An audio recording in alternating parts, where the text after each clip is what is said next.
Waktu itu saya bersama teman saya Adi, kami mengadakan satu kegiatan di sebuah kampung. Kampung itu bernama Kami mengadakan beberapa kegiatan yang dapat membantu masyarakat agar mereka pun dapat mandiri dan punya usaha sendiri. Tidak hanya itu saja, tapi ada juga beberapa anak sekolah yang kami ajarkan dengan pelajaran dasar mereka, seperti matematika, bahasa Inggris, dan beberapa pelajaran sekolah yang tidak mereka pahami. Karena mungkin pengaruh faktor kedekatan kami dengan mereka, karena ketika ke sana kami sering bermain bersama mereka. Sehingga mereka lebih nyaman untuk bertanya ketimbang dengan guru. Karena menurut mereka guru sangat mereka hormati. Dan saking hormatnya mereka sampai mereka takut untuk bertanya ketika mereka tidak memahami segala sesuatu yang diajarkan. Kampung itu berada jauh di dalam pedalaman, dan setiap minggu sekali kami pergi ke situ untuk melaksanakan kegiatan kami. Sudah sekitar 4 bulan kami bolak-balik, tapi semuanya aman-aman saja, dan membuat kami merasakan bahwa tempat itu sudah menjadi salah satu bagian dari kami. Sampai suatu hari, karena yang kami ajarkan semakin banyak, kami pun lupa untuk melihat waktu. Biasanya itu kami kalau pergi ke kampung tersebut, dari kota kami start jam 6 pagi dan pulangnya pasti jam 4 sore. Dan itu kami lakukan setiap hari Sabtu. Oh iya, hampir lupa. Jarak dari kota ke tempat itu membutuhkan sekitar 4 jam. Karena kami harus melalui jalan yang berbatu dan sangat terjal. Sehingga membuat kami memakan waktu sangat lama untuk bisa sampai ke tempat itu. Pada waktu itu kami pulang sekitar jam 8 malam. Sedangkan perjalanan dari kampung itu ke kota harus melalui jalan yang sunyi, yang di samping kiri kanannya hutan dan banyak sekali bebatuan yang besar. Karena tempat ini di pedalaman, sehingga ketika pukul 8 itu sudah tidak ada kendaraan lagi yang harus lalu lalang. Hanya kami yang dalam perjalanan pulang pada waktu itu. Ya, awal keluar dari kampung tersebut semuanya baik-baik saja. Kami masih saling bercerita, bercanda ketika di atas motor. Semuanya normal seperti biasa. Dan tidak ada ketakutan sama sekali ketika kami berjalan pulang. Dan tidak ada pikiran apapun dalam otak kami. Karena kami tahu bahwa kami akan pulang dengan baik-baik saja seperti biasanya. Tapi setelah kira-kira 1 kilometer kami keluar dari kampung tersebut, saya melihat di atas sebuah pohon yang besar yang berada tepat di bagian kanan jalan, ada seperti bayangan putih yang melayang di atas pohon itu. Karena melihat itu, spontan saya kaget. Tapi saya hanya duduk diam dan tidak memberitahukan pada Adi. Karena saya pikir, mungkin hanya halusinasi. Karena hanya sepintas lalu saja saya melihat. Dan pada saat itu kan sangat gelap. Sehingga banyak sekali pikiran mulai muncul ketika sampai di pertengahan jalan itu. Motor terus melaju sampai di jalan menurun. Di situ banyak sekali pohon dan juga batuan besar yang berada di samping kiri kanan jalan yang kami lalui. Lagi-lagi saya melihat hal yang sama. Saya melihat sosok berpakaian putih dengan rambut panjang berada di atas pohon. Kali ini saya melihat dengan sangat jelas. Mukanya hancur dan sangat menyeramkan.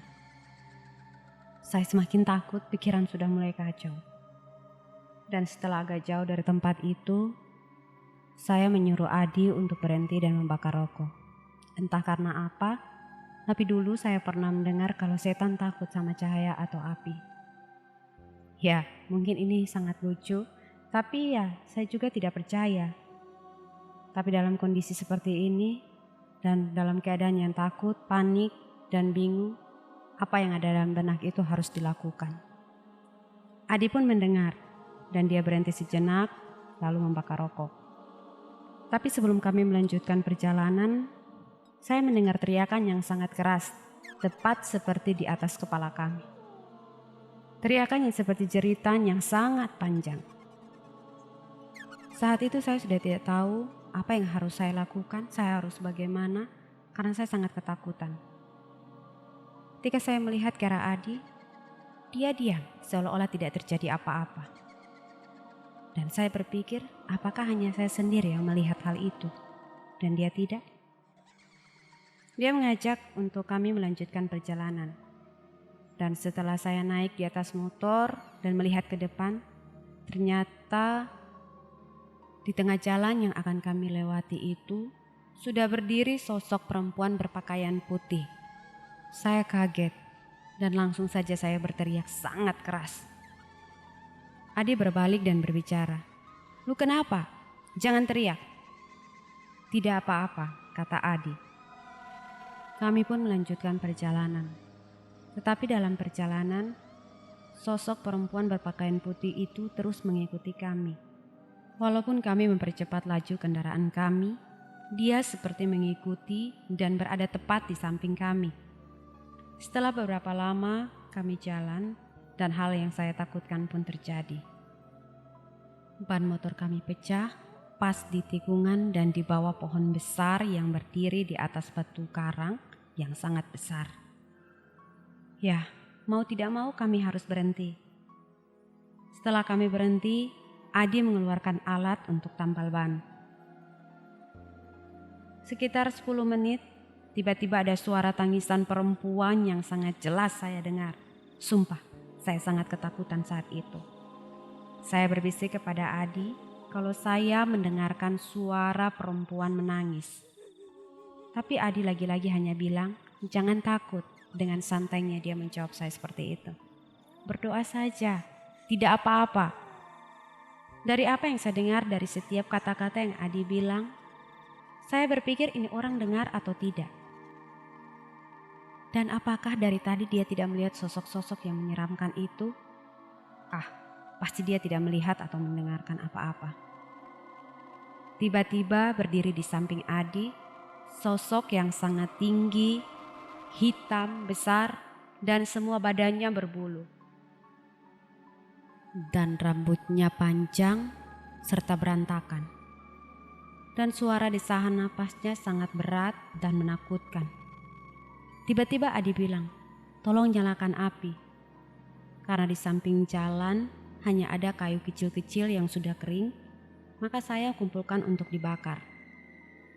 Setelah saya menghidupkan api, ternyata sosok yang tadi saya lihat di samping Adi itu sudah hilang. Dan saya pun merasa sangat lega. Sekitar 20 menit dan Adi sudah selesai memperbaiki ban motor, kami pun buru-buru melanjutkan perjalanan. Dan pada saat itu sudah pukul 11.30 malam. Setelah motor dihidupkan dan saya naik, tapi motor tidak bergerak. Waktu saya lihat, Adi hanya diam dan pandangannya ke depan. Dan saya lihat ternyata ada sosok perempuan yang lagi menyeberangi jalan tepat di depan kami. Dengan rambut panjang menutupi semua mukanya. Dengan menggunakan gaun putih seperti gaun pengantin. Tapi kainnya lebih tipis. Dia seperti menunduk. Adi mengambil sebatang rokok dan membakarnya. Dan Adi langsung melanjutkan perjalanan. Dalam perjalanan saya bertanya, "Adi, apakah kamu melihat sosok yang tadi?" Adi hanya diam. Sekitar 1 kilo sebelum kami masuk ke kota, motor yang kami pakai ini tiba-tiba mati lagi. Kami berhenti. Adi terus starter motor tapi tidak mau hidup. Karena agak lama saat Adi memperbaiki, saya melihat di seberang jalan ada sebuah warung tempat jualan. Dengan senang hati saya pun menyeberang dan mau membeli makanan dan juga rokok buat Adi. Tapi tiba-tiba seperti ada yang menahan. Waktu saya melihat ke belakang, ternyata itu Adi yang memegang tangan saya dari belakang. Saya kaget bukan main. karena saya melihat muka Adi yang sangat pucat seperti mayat. Dia bilang, "Kamu mau kemana?" Saya bilang, "Mau ke warung." Adi bilang, "Warung yang mana?" "Itu yang di depan." Waktu saya lihat ke depan, ternyata hanya pohon besar yang ada di depan saya. Adi langsung menarik tangan saya cepat-cepat dan kami melanjutkan perjalanan. Ya, singkat cerita sampailah kami di kota dan Adi langsung mengantarkan saya pulang, dia pun bergegas ke rumahnya. Karena terlalu capek, saya pun langsung tertidur. Keesokan harinya saya menghubungi Adi tapi HP-nya tidak aktif. Sampai sore saya menghubunginya terus tapi HP-nya tidak aktif. Saya memutuskan pergi ke tempatnya Adi. Ternyata Adi sakit. Dan setelah dia bangun, saya pun langsung menyapa dan menanyakan keadaannya. Dia pun bercerita tentang apa saja yang dia alami setelah pulang dari mengantar saya semalam. Dan pengalaman yang dia alami saat kemarin kami ke kampung itu dan dalam perjalanan pulang. Minggu depannya kami tetap melakukan kegiatan di kampung tersebut. Dan kami pun menceritakan apa yang kami alami ketika pulang. Semua warga hanya tersenyum melihat kami. Tapi ada beberapa orang tua yang mengatakan kepada kami bahwa di situ memang banyak sekali terjadi penampakan dan itu akan berlangsung terus karena tempat itu sangat sunyi. Karena itu mereka mengatakan supaya jangan lagi kami pulang di atas jam 4 sore. Kejadian-kejadian seperti itu sering dialami oleh orang-orang yang baru ke tempat itu. Kami hanya terdiam dan mengatakan iya, kami akan pulang jam 4, tidak lebih dari jam itu. Semua warga hanya tersenyum, tetapi ada seorang anak yang mengatakan bahwa tidak apa-apa, mereka tidak mengganggu karena itu adalah tempat mereka. Jadi ini adalah pengalaman saya mengenai hal-hal mistis yang saya alami.